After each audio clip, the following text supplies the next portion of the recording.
Hey everyone! Today, we're unboxing something exciting, the brand new Canon EOS R50 V.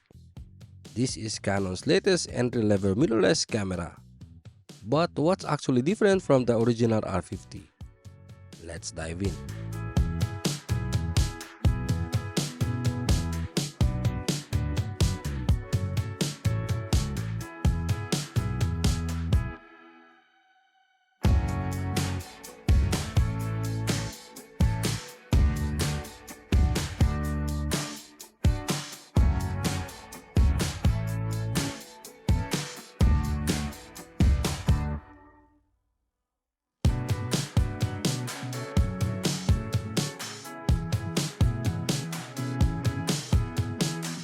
So right out of the box, we got unusual paperwork, the camera strap, the LPE17 battery and the charger.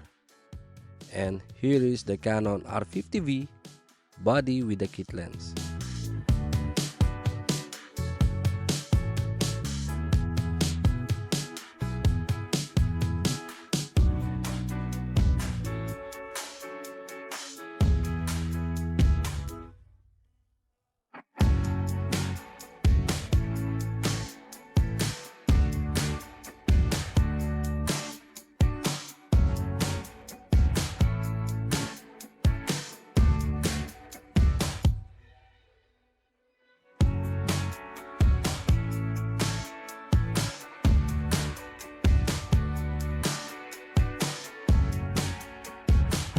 Now let's talk about the specs.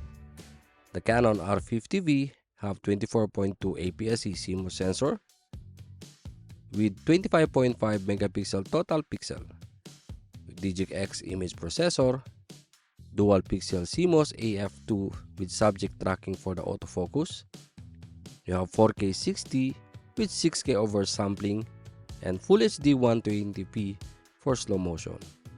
You have Canon Lag 3 for the color profile, built-in Wi-Fi for connectivity, and fixed low-pass filter.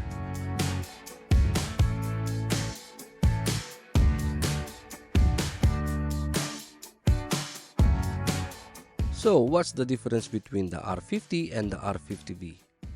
The R50 V adds a red record button on the front, perfect for solo creators.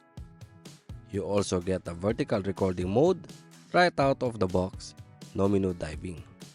Minor software improvements aim of making content creation smoother, but image quality and core features pretty much the same.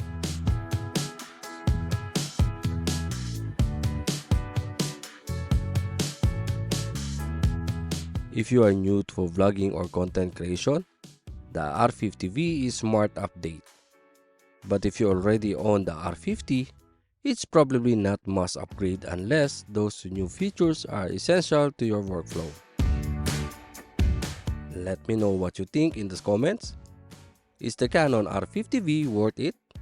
Don't forget to like, subscribe, and I'll see you in the next one.